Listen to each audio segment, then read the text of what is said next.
ফেসবুকে তো অনেকেই অনেক কিছু লিখবে, এটার দায়িত্ব তো আমরা কেউ নিতে পারবো না।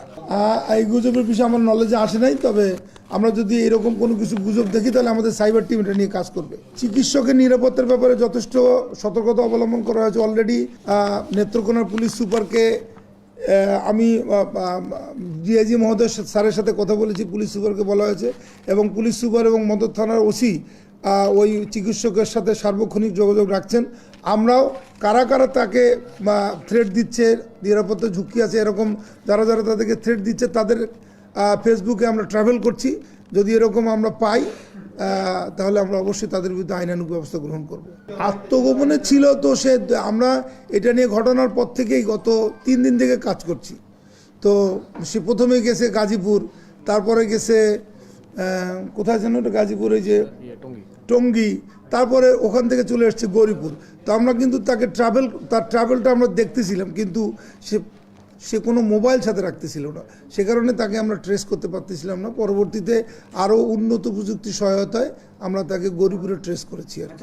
এই ধরনের ঘটনায় যখনই কেউ কোনো সাইবার আক্রমণের শিকার হয়, অবশ্যই যেন তারা স্থানীয় থানা শরণাপন্ন হন এবং সাইবার সংক্রান্ত যে নির্দেশনা আছে আইনে, ওইভাবে যদি তিনি আইনানুগ সহযোগিতা আমাদের কাছে চান, র্যাব অবশ্যই তাকে সহযোগিতা করবে।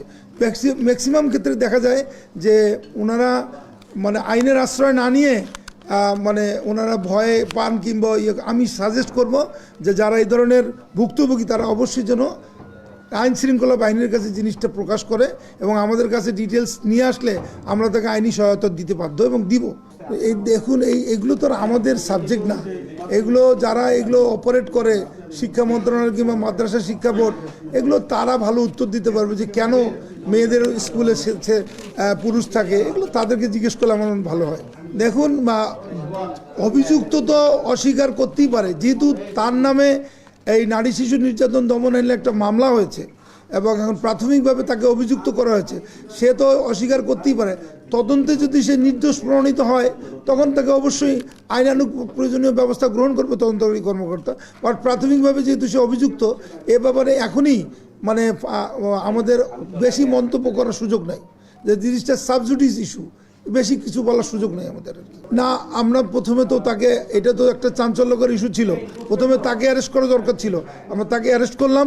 তদন্তের স্বার্থে যদি আরও কাকে জিজ্ঞাসাবাদ করা দরকার, নিশ্চয়ই তদন্তকারী কর্মকর্তা, তদন্তকারী সংস্থা এটা নিয়ে কাজ করবে। হ্যাঁ, ধন্যবাদ সবাইকে। হ্যাঁ, সালাম আলাইকুম।